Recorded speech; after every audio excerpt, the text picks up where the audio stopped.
जगन्नाथ बंधु मैंने आज आम दीपर खावाई गोटे हेल्दी रेसिपी बनैबा। देखो आम बो गोटे पोई घाट कर बिना मसलार ये अदा रसुण कंचा लंका पियाजर छेचार हल्दी लुण गोल कषिदेले परिया कषिदेवे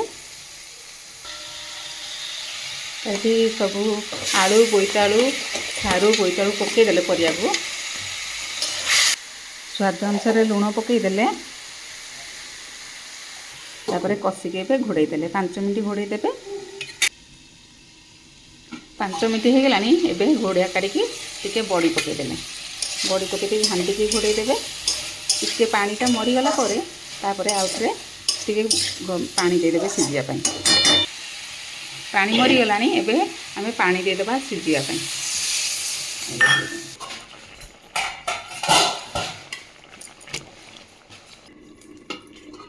एथर तरकारी सीझीगलानी एपटे आमर छुंक देवे